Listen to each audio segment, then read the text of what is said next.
Next क्रमशः पूर्व व्याख्यान से ही जुड़ा हुआ प्रसंग,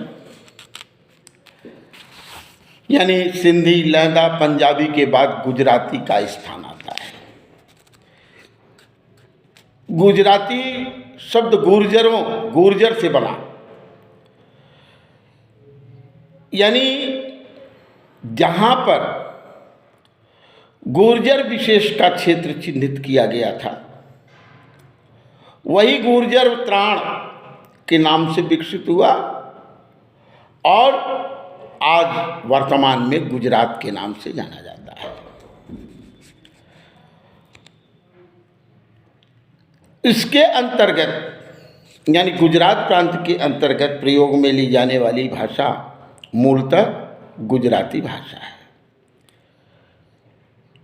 सामान्य रूप से बोलियों को देखा जाए, नागरी, बम्बैया, गामड़िया, सुरती, उनावाला, भड़ौची, चकोतरी, बड़ोदरी, यानी बड़ोदरा नाम है, बड़ोदरा में उपयोग में ली जाने वाली बोली को बड़ोदरी, गुजरात क्षेत्र विशेष में बोले जाने वाली गुजरात यानी नागरी, बम्बैया, मुंबई में बोले जाने वाली बोली को प्रयोग में ली जाने वाली बम्बैया, आज आने वाली बोलियाँ इस गुजराती भाषा के अंतर्गत समाहित हैं, जिनका क्षेत्र मुख्यतः गुजरात प्रांत माना जाता है। मराठी उत्तर प्रदेश के सतपुड़ा पहाड़ियों से लेकर दक्षिण में कृष्णा नदी तक, पश्चिम में नागपुर से पूर्व में गोवा तक के 1 लाख वर्ग मील में फैली हुई इस भाषा का फैली हुई भूमि पर वास करने वाले लोगों द्वारा मराठी भाषा का प्रयोग किया जाता है। मंगलवेठे ग्राम के ताम्रलेख इसी मराठी भाषा में सुरक्षित है। मराठी साहित्य भी इसी मराठी भाषा के अंतर्गत लिखा गया। इस बोली का, इस भाषा का अपना एक समृद्ध साहित्य कोश है, जिसे मराठी साहित्य के नाम से जाना जाता है, जो 12वीं सदी के आसपास का लिखा गया साहित्य स्वीकार किया जाता है।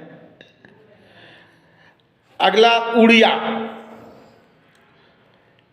इस भाषा के बोलने वालों का क्षेत्र लगभग 60,000 वर्ग मील तक फैला हुआ है, जिसे वर्तमान में उड़ीसा के नाम से जाना जाता है। दक्षिण पश्चिमी, जिसे बंगाल के नाम से, इच्छापुर तरला आंध्रा के नाम से जाना जाता है। राउरकेला, खरसुआ बिहार और रायगढ़ बस्तर मध्य प्रदेश में बोली जाने वाली यह प्रमुख भाषा है, जिसे उड़िया के नाम से जानते हैं। उड़िया भाषा का प्राचीनतम रूप अनंत वर्मा के उर्तेज शिलालेखों में प्रयोग में लिया गया, यानी अनंत वर्मा के उर्जेम शिलालेख उड़िया भाषा में ही लिखे गए। इसका धीरे धीरे क्षेत्र चिन्हित कर दिया गया और उड़ीसा के आसपास बोले जाने वाली इस भाषा को उड़िया भाषा के रूप में जानते हैं। इसी प्रकार असमिया, पूर्वी और पश्चिमी बंगाल में बोली जाने वाली इस बंगला भाषा को असमिया के बंगला के रूप में जाना जाता है। बंगाली, गौड़ी, गोल्डी, गोल्ली बोलियां इसी भाषा के अंतर्गत आती हैं। इसमें बंगला साहित्य, यानी बंगला भाषा में लिखा गया बंगला साहित्य, साहित्यिक दृष्टि से अपना महत्वपूर्ण स्थान रखता है। आपने रविन्द्रनाथ ठाकुर का नाम सुना होगा, बंकिम चंद्र बनर्जी, शरद चट्टोपाध्याय आदि बंगला साहित्य के बंगला भाषा का उपयोग कर बंगला साहित्य लेखन में अपना विशेष योगदान दिए। रविन्द्रनाथ ठाकुर को तो नोबेल पुरस्कार भी प्राप्त हुआ।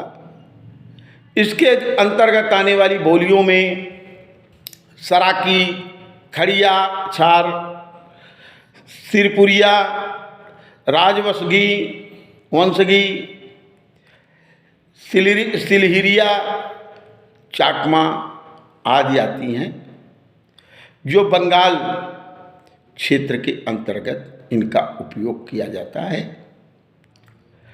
असमिया जो आसाम क्षेत्र के अंतर्गत बोले जाने वाली भाषा के रूप में अपना स्थान प्राप्त की। प्राचीनतम रूप 13वीं शताब्दी के आरंभ में माना जाता है। इस असमिया भाषा में लिखा हुआ सबसे अधिक लोकप्रिय साहित्य प्रहलाद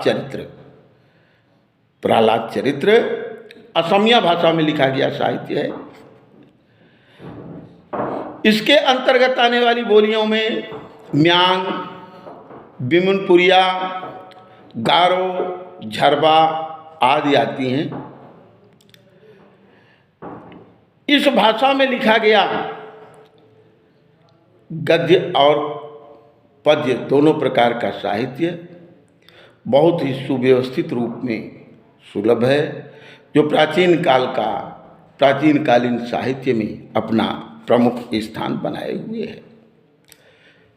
तो इस भाषा में लिखे गए साहित्य का अपना प्राचीनतम साहित्य में प्रमुख स्थान रहा है। इसके अंतर्गत आने वाले साहित्यकारों में पीताम्बर, शंकरदेव, माधवदेव, बलदेव आदि का नाम विशेष उल्लेखनीय है, जिन्होंने असमिया भाषा में साहित्य लिख करके साहित्य कोश को अति समृद्ध बनाने में अपना योगदान दिए हैं और इस भाषा को लोकप्रिय बनाने में अपना महत्वपूर्ण योगदान दिए। धन्यवाद। शेष प्रसंग पर अगले व्याख्यान में बात करेंगे। बहुत बहुत धन्यवाद।